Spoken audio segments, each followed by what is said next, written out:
everybody. Welcome to an AHEM moment. Yes, there you go.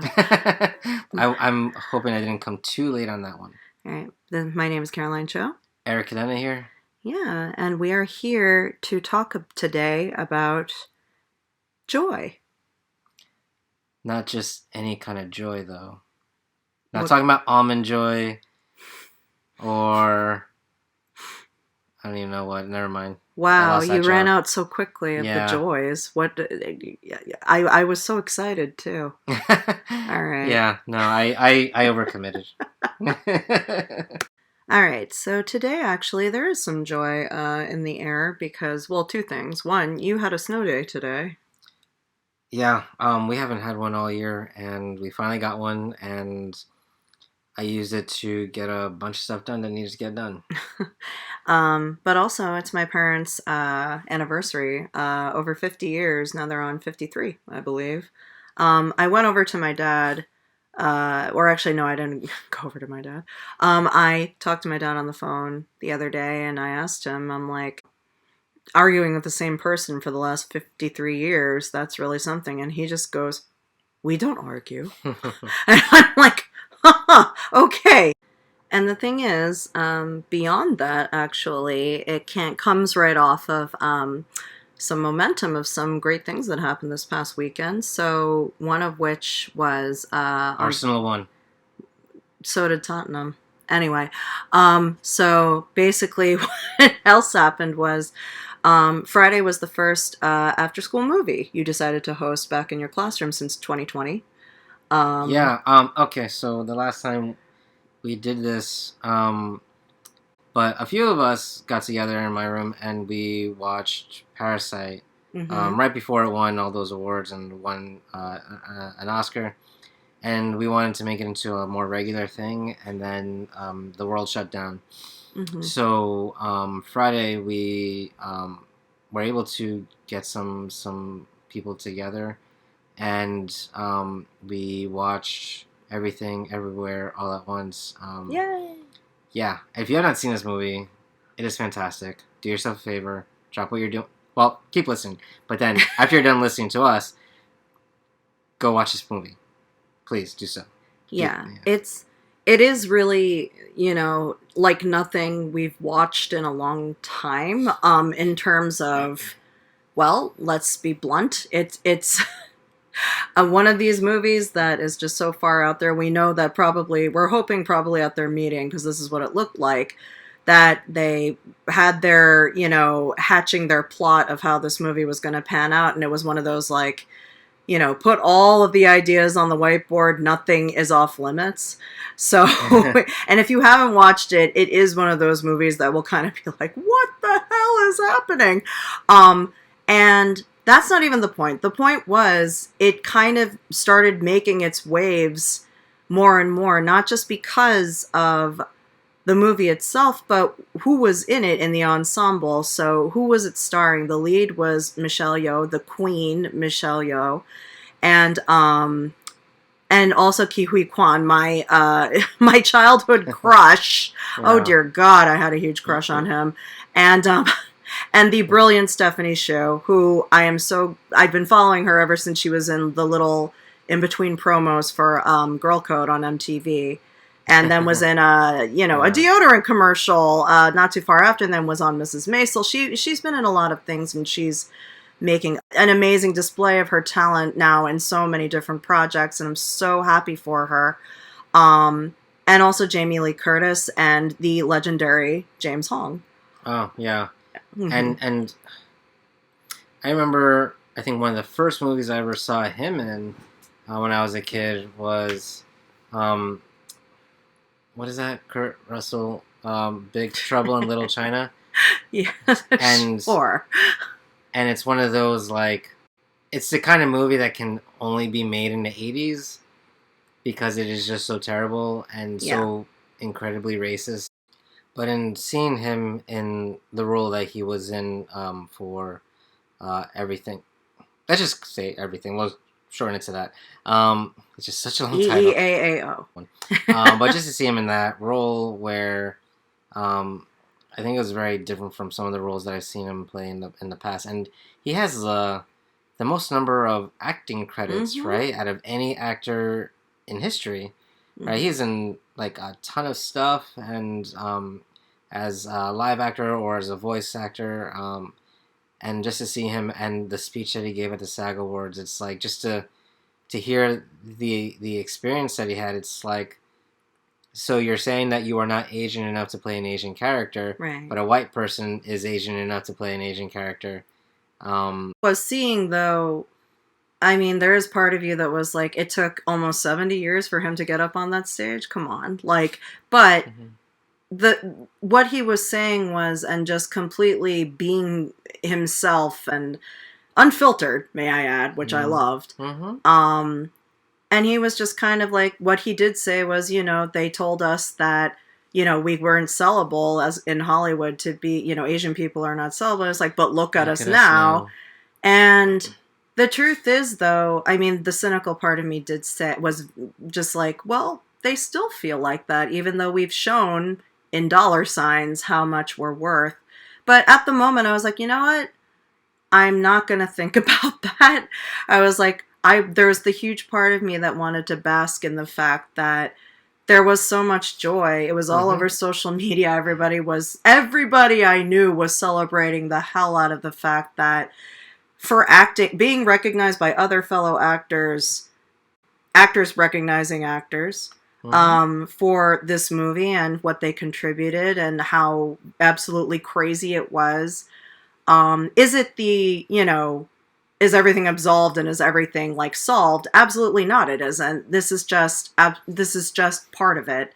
And this is just the progression. And my hope is that, no, you can't just use this as ammunition to say, oh, it happened, it's over. Like, we don't have to talk about that anymore because now we can move on to other things. It's like, no, we're going to keep going. We're going to keep it going. Keep with those projects for aspiring filmmakers, artists, everybody who's got a story to tell, and people who you want to make it with, fellow Asian Americans who you want to keep it going with, go for it. So, yeah. And there have been, like, I guess in recent years, just more films that starred and were actually as Asian stories, being told by Asian people, starring Asian people, and they were all really, really great. Like, Crazy Rich Asians. How many times did we see that one in the theater? 3, I think. Once. Yeah, we saw it at least three times. But the Farewell we saw in the theater, and that was amazing. I think one of the first movies that we watched in a movie theater. That we did see twice in the theater. Yes. Yeah. I think the first movie that we saw in the movie theater after or because of the pandemic was Shang-Chi, and that came out on my birthday, and yes, so that was amazing to see that movie. I'm glad that also with Michelle Yeoh. Right. Oh yeah, she's in all of these, right? Well, a lot of OGs were in that movie that this generation wouldn't know about probably, and please get to know them. Sai Chin was in that movie. She had a cameo. If you don't know who Sai Chin is, kids, look her up because she is a legend as well. Oh yeah, and a bunch of like the Tony Leung. I mean, come on, come on. Oh yeah, Tony Leung. I was like, any more OG? Like, seriously. I mean, they were everywhere in that movie, but of course it was like the joy that was out of that. Of course there was. I mean, so let me give a little more context. So we did ask last year in sharing joy. Eric is actually he helped launch along with another teacher in the school has helped launch a couple other teachers. Yes, has helped launch the Asian American Pacific Islander Desi American affinity space for middle school kids. Yay! And a great group of kids. And for Asian American Heritage Month, we wanted to blow it out of the water because it was our time to actually finally do it. And one of the things we wanted to do for the kids was to bring in a speaker to speak to the group specifically, just for us. And luckily, one of the wonderful people that said yes to do it was Paul Sun-Hyung Lee, otherwise known as Captain Carson Teva, otherwise known as Appa, Mr. Kim from Kim's Convenience. Captain Carson Teva from, oh God, Living the Dream, the Star Wars franchise, The Mandalorian. When are we going to get that action figure? I need that action figure or the Funko Pop, whatever comes first. So what was interesting about this was also not just that Paul did it, we were, just this small group of people, and he did it and was talking to the kids for about an hour about his life and his struggle as an actor, how he's thrived as an actor, but one of the kids was basically asking him this question when it opened up to Q&A. Now, mind you, this kid, he was the first time he'd actually joined us for an event. And we were surprised he wanted to ask a question to Paul. And he came out with, do you think that Asian Americans are just trendy right now and we're just having a moment, or do you think that this is lasting? And the thing is, mind you, this child was about 13 or maybe 12. 13, 14, something like that. And Paul was honest. And he did say, in not so many words, he said, look, like, the way this is going to keep going is if you guys go show your support, and it's like, show them with your dollar signs that this is something that you want to continue wanting. And sure enough, that is exactly what has been happening, is that, we have been showing. My hope is that it just continues on. Yeah, and I think back to Mr. Hong's speech the other night, as they were accepting the SAG award, and I immediately thought back to what Paul Lee had said. As long as it continues to make money, and Mr. Hong was asking, are we profitable? Are we sellable? Like, yes. These movies, shows, whatever, they do make money and they do draw interest, because as long as like anything else, as long as that they're done well and they tell a really good story, that's what's gonna draw people in. And certainly Everything Everywhere All at Once was a really good story. As insane as it was, it drew people in, and and what kept people coming in was the fantastic acting from the cast. It was just nuts to see, like, how Michelle Yeoh and Ki Kwan played themselves, but different versions of themselves throughout, and it's like these little intricate differences in between each one, and it's like just masterful. Yeah, what I love though is how they completely have been addressing intergenerational trauma. That is a joy, and I know it's a lot to kind of address joy in trauma, but it's also in showing how there is a difference between someone else telling your story and us telling the story. And what does that mean? It means that a lot of the time it's centralized. When you see a lot of white narrative surrounding Asian people, it shows, well, she just wants to honor her father and her mother, and just, oh my God, look at how beautiful it is, and listen to this awesome, like, cheesy music in the background. And it's just like, okay, that was a progression. Now we get to tell the story. It's like, are we a caricature of what we were portrayed as? That I was like, the joy that I'm finding is that there has been a difference in telling, your own story and how it's been portrayed. And, if I think it was up to Hollywood, we would still be doing nothing but eating rice with nothing in it, and, on screen, and apparently those damn rice patty hats. Yeah, or just like, having Fu Manchu, like, beards and everything. Dragon lady nails, and it's like... And look, it's going to continue to keep coming. I mean, we're Americans too. And in the end, it's like, yeah, we have different origin stories probably, but a lot of us in our generation are trying to make the difference in how it's all happening. But what I loved was that James Hong is obviously much more than our generation and much older than us. His first movie was with Clark Gable. And for those of you who don't know who Clark Gable is, you're okay. No, you're not okay. First of all, get to know what things are. You have the internet. Go on it and go seek it. Yes, Gone with the Wind. That's what you need to amongst know. other things. My mother actually thought that my father looked like Clark Gable when they started dating. But nonetheless, what is Asian joy?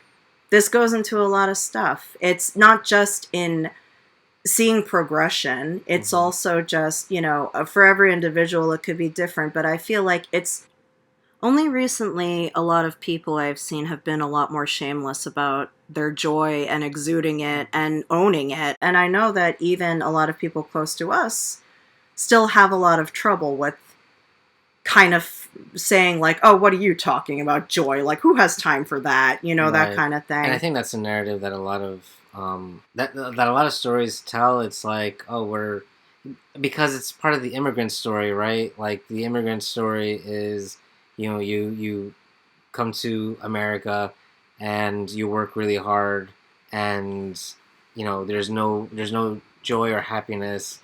The story is just about sacrifice and all this other stuff, but we don't really focus as much on joy as I think anyone else would be able to. But I think that's what we need to talk about is, what are the celebrations that we experience? What are the things that bring us joy in our lives, as simple as they might be, or as, maybe complex as they can be? I think it's because Alex L. actually said this, that her mother had actually told her this, which is she didn't grow up with women around her thriving. She saw them surviving. And a lot of survival has to do with what? A lot of struggle. And so one thing I'm loving that I'm seeing is a lot of fellow Asian Americans now are being open with their mental health struggles and, not having to bury their feelings and kind of grin and bear it. Although there are still a lot of people out there who feel that this is the only choice and the only way to go. And, again, not to shame them. No, that's no. How they want to do it. It's always going to be different for everybody and how they're most comfortable in, finding reparations in their life or redemption, some sort of thing that will ultimately allow for them to be happy.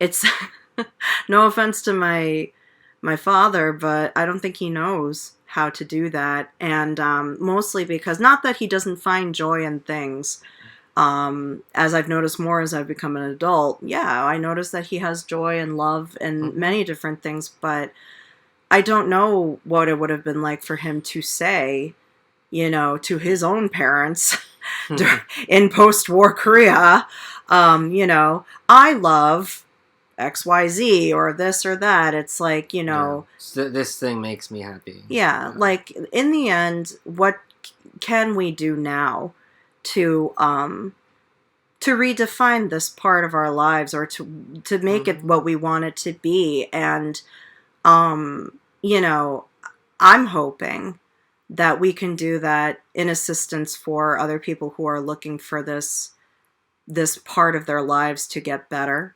And one thing I will say, though, going back to your PETA group, they gave a really awesome assembly for the last AAPI Heritage Month back in 2022. And they were giving their telling their stories at this assembly, and I gotta tell you, I started to cry.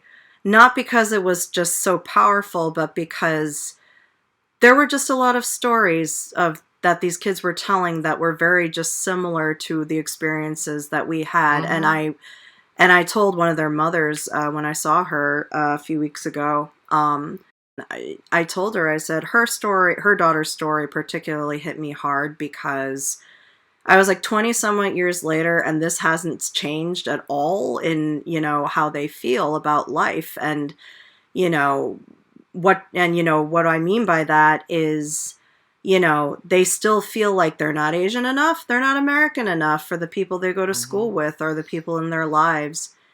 And a lot of us teachers were talking afterwards going like, I wish I could tell them you are enough and you've always been enough, and I wish someone had told me that I didn't have to figure this out on my own.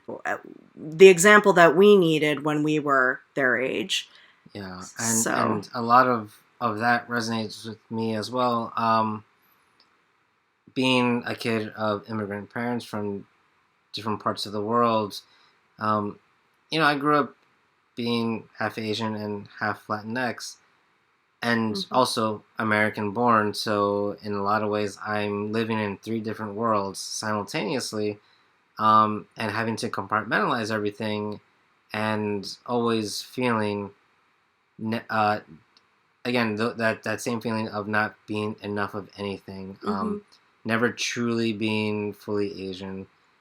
Certainly not being at all Latinx, which will be another episode entirely. So sorry about that one. We'll explain that one later. And also not being American enough, despite me being born here, because and I think for a lot of us who have immigrant parents who don't look like your typical American white people, um, the same questions that we get. Are you from here originally? Where are you from originally? Where did you you learn? speak English so well. Yeah, where did you learn English? Did you pick out your name? What's your actual name? Well, I will tell. Well, here's the thing with that also is that you and I have had this discussion many times, but I was like, well, I'm, pretty full-blooded Korean American, and guess what? I don't think I'm enough for them either. And I've had that struggle as well. And it took me how many years of my life to really realize it's like, you are worth it. You have always been worthy. You are Korean American, however you define it. And you've never had to listen to the gatekeepers, and there are going to be a lot. And I know that's part of their trauma, is seeing who belongs and who doesn't. Right. And that is also, to leave off with, well, what is joy to you? Yeah. And as we're talking, what I'm finding is that what brings me joy is finally, after 41 years, right? Just being able to be my authentic self without explanation or apologies. Just to say that this is me as an entire human being, as an entire person. And that's it. And that brings me joy because I know I don't feel like I have to juggle, who I am anymore. Or I don't have to prove myself to be anything or anybody to any particular group, which I've always felt in the past. But like, what brings me joy is that like I am simply myself, and however that means, to somebody, if that offends, if my existence offends somebody, that's their problem and it's not mine. The only thing that really matters is that I am who I am, and that's what brings me joy. Is like that level of comfort and confidence in myself. Amazing. Asian joy. What is Asian joy to me? My joy lays in, over the years, more and more has lay in my family. I know that's so like old school typical, but no, let me explain. Because over the years, I come from two very large clans. That's the thing, as many of us can relate. I come from two very large clans. My dad is the eldest of six. My mom is the youngest of five. And that's a lot of cousins and a lot of people and a lot of stories. And progressively, as I've gone on in my life and become an adult and seen so much and learned so much about my great-grandmother and my great-grandfather on my father's side, who have made their mark historically in the liberation of Korea, and also in being the first, one of the first like female doctors that they ever had. That was my great-grandma. And seeing, it's always going to be the funny thing about it is that we find humor in all of the chaos of, you know, Yeah. like family drama. Yep, I know about it, even though you don't think I do, Mom. And also, and by the way, my mom listens to this podcast, which I was a little horrified to know, but I had to tell her, and I love you very much, Mom. Thank you for listening. But I had to tell her, I said, I'm going to say things that you might not like. I'll probably curse. I'll probably reveal a lot about myself. But one of the joys I have now, you always told me to share my life, even though you've always also told me to keep things keep things close. Yeah. But you know, and I gotta tell you guys, joy is also in realizing how human your parents are, and also realizing how they see you sometimes. And I know not everybody has this relationship with your folks, but I'll give you this example. I found out that my dad and I do the same thing when we're feeling a certain unsettlement about our lives and our frustrations. Eric and I have a ritual where we go out to bodies of water, just, you know, whether it's the Hudson or driving out to Montauk and, you know, sitting on the rocks and talking to the ocean, or even in Hawaii, doing that every day, just talking to the water, because we felt that a lot of life is in there, and people who are no longer with us can respond. We can see it. Mm-hmm. And I found out from my sister that apparently my dad used to do this with my cousin, go down to, you know, the Brooklyn Bridge, go under and start like spewing all their, you know, their frustrations out to the water. I was so shook when I found that out. And also another joy lay in when I told my mom, showed her like my old YouTube web show, and just was like, I was like, this is what I want to do with my life. I want to make content, and I want to, you know, share things about food and art and love and, you know, the human experience. And, you know, I hope that you're behind me. And I expected her to give me this disappointed, you know, just like big sigh. And I'm still convinced she was on her best behavior because you were there. Wow. You were there and we were married by then. But she, you know, just looked at me and she said, okay. Mm-hmm. And I was like, I was about to start crying, and I think I might have, but she was like, I was like, really? And she was like, if you want to do this, then go ahead, go for it.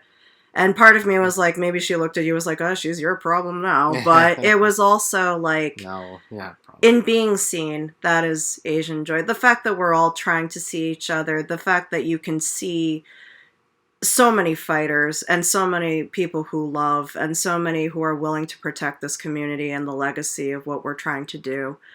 And for those who are still struggling with your joy and finding it in the Asian American community, mm-hmm. My hope is that, you know, even though you felt it probably a lot, there is so much more love to go around. I hope that you find it, and I hope that you're able to know that with the right people, you know, cheering for the same cause, you know, that you matter very much, and that's what my Asian joy is. Yeah, you are all valued, and part of my joy is finishing up this glass of bourbon. Thank you, John. Finishing up my tea. Thank you, Eric. Woo! But anyway, that is our episode for today. Thanks for popping in. We'll see you soon.